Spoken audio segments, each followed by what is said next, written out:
Okay, so this is the new presentation, Systemic 4.0, um, which is the new version of what we're doing now, and just for you guys to know. And it's interesting to use in the new trainings that you guys are going to have. So this first image, um, what can you guys see? Okay, so it's the globe, it's spinning, and I use this image here to talk about education because if the world is going round and round, it's always moving. If we stand still, we'll be going backwards because of this movement, the earth movement. So it's the same thing in education. If you stop studying, you will go backwards. And everything is changing, everything is moving around. So in this image, I usually have a discussion. I talk to the teachers and whoever's in the training about education, about the need of studying, the need of um, knowing new things and going after new things. And then on this second image is a quote from Lauren Bacall. Standing still is the fastest way of moving backwards in a rapidly changing world. So it's just a sentence to um, confirm or to implement what we were just talking about, right? About the need of moving around. There's a very interesting sentence that Einstein said that education is like riding a bike. If you stop, if you stop moving, you fall. So it's the same thing. We need to study. We need to move forward. We can't stand still. Now, this image, I usually ask teachers what they see in this image, what they relate to. This image is related to creativity. And this is the question I usually ask them. Are you creative? Some things are in Portuguese, some things are in English. And people think that creativity is only related to arts and theater, and mostly they don't think creativity is in math or in science, but creativity is everywhere in all subjects. You need to be creative to be a doctor, right? You need to create new things. You need to be able to adapt. You need to be able to come up with new ideas, to come up with new ways of doing old things. So creativity is everywhere, not only in the arts. And this is a very interesting sentence from Sir Ken Robinson. Creativity is a process of having original ideas that have value. Innovation is putting original ideas into practice. So I usually discuss with them. I ask them what they think about the sentence, if they agree, if they think they are creative. Um, and then moving on, intelligence is diverse, dynamic, and distinct. So too is the creative process, and it can operate in all fields of human intelligence. So again, going back to the first slide about creativity. Creativity is everywhere. And some people think they're not creative because they're not able to draw very well or to dance or to do art things. But creativity can be in all fields, just like Ken Robinson said. There's a very interesting test about creativity. I'll send you the link afterwards, or I'll add it up here so everyone can access. And it's interesting because it shows exactly where you need to improve creativity because it is an ability that you can develop. Creativity is not a synonym for anarchy. Creativity and innovation work best where there is a balance between the freedom to experiment and proper systems of evaluation. So it's not about, oh, we're going to be creative, so we're not going to have any more rules. That's not it, right? Like Ken Robinson says here, there's a balance between freedom and experiment and proper systems of evaluation.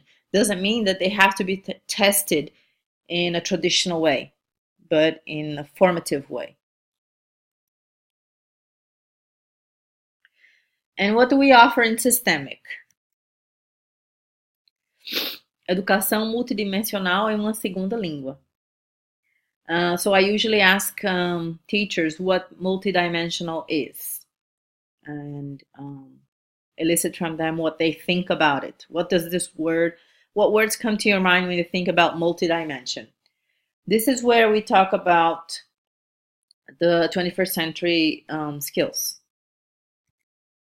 And this is where we started when we began with systemic, right? With the theories of language acquisition.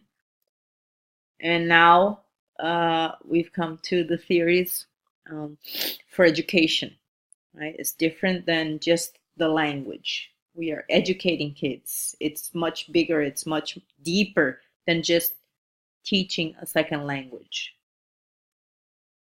Started with Krashen, with the natural approach. And usually at this moment here, I talk a little bit about the theory. So you can go back to the first slide where is a little bit more detailed on Krashen. This presentation can be used for teachers that already had the first one. And if they haven't had the first one, I think it's interesting to the first one, the first theory one, and then go back to this one later on. But let's say you're training teachers that have already been trained. So this is interesting because it's a review of everything that they have already seen. So it's important to talk about all the hypotheses, the monitor hypothesis, the silent period, everything related to Krashen, the I+1, the input hypothesis. So elicit from them, interact with them in this the moment. And then we come to Vygotsky. And I usually elicit from them, what do you know about Vygotsky? What can you tell me about him? What were his theories? What is it related to? It's important to read a lot about him because this is something that we are studying a lot, especially the ZPD, the Zone of Proximal Development. So from CLIL, this is where we started, to the multidimensional education in the second language. So going beyond the language. The language is just the tool for other things that we want to develop. So we started in the integration of language and content, and now we are integrating with the 21st century skills. Content and the 21st century skills. So this is the big challenge, right? Because it's not just the language anymore. That's why there's this interesting watermelon here. And this is our challenge, integrating and developing these skills and the language, the additional language.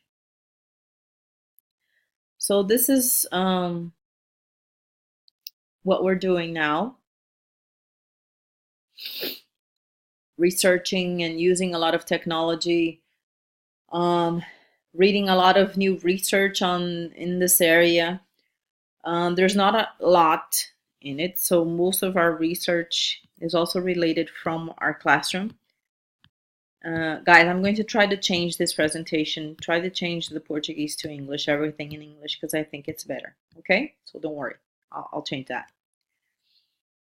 So when you look at the first books we based systemic on, the natural approach, content-based classroom, content integrated and learning, CLIL. These were the books that we used in the beginning. And now we are going to a lot what we call deeper learning and more of a social cultural theory of pedagogy. So that's why it is very important to go through pedagogy. Okay, because you get to know a little bit more about education itself, not only second language. These are books that I usually tell teachers that this, especially Out of Our Minds, because this Ken Robinson book is very interesting, not only for education, but for life. It's a very interesting book. Project-based learning, some schools have already been using. So it's interesting to also research about that. I'll send you links so you will see. You can go a little bit deeper on project-based learning. There's also a presentation about it.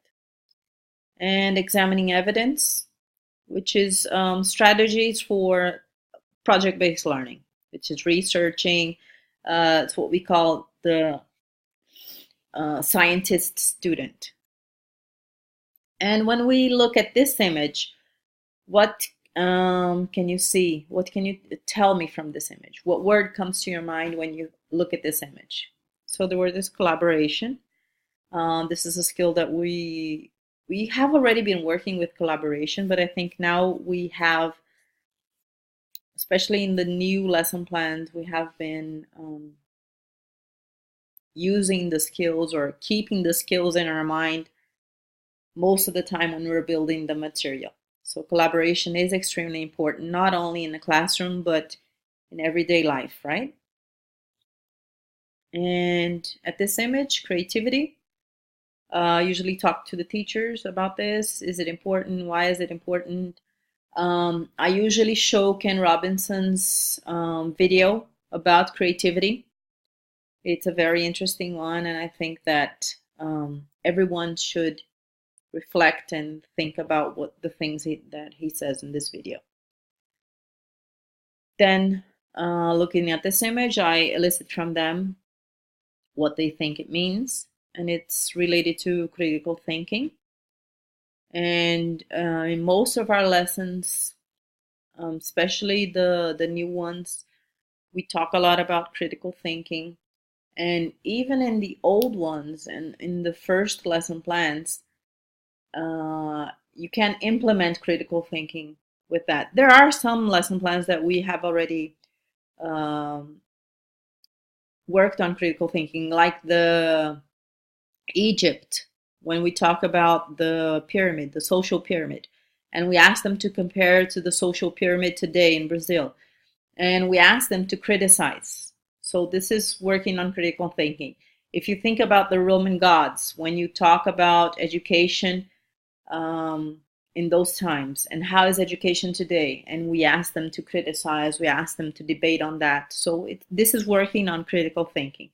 And we usually this is very important because nowadays we know about the fake news and everything. And usually we see something on the internet and we believe it's true. We don't go deeper. We don't research. We just believe it. And so this is something that we need to work on. And we need to develop this on our kids because this is something critical for the future. And communication. Right? So I elicit from them again what they see in the image. I ask them why communication is important. And I think you all know that it is extremely important that we all need to know. We all need to be informed and we need to communicate and we need to ask, we need to share. So it's important for our daily lives, right? And it will be important for their future jobs, jobs that we don't even know what they're going to be. This one is compassion, right?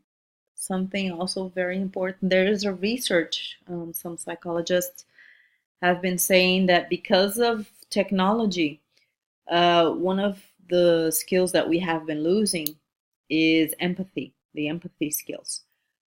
So it is important to develop compassion in our kids. So when we worked with the endangered species, of course, we're talking about compassion with animals, but we can transfer that to the kids, to other kids. Take advantage of the situation that happens in the classroom. If you see something happen, show them what compassion is. It's not, okay, now you're going to learn about compassion. That's not it. It has to happen with the practice. It has to happen during the classroom. Okay. And from this image, interpersonal skills. So you need to be able to understand yourself to be able to understand your students. You need to be able to know your emotions and control your emotions. I always remind teachers that they are the adults in the classroom. So this is extremely important.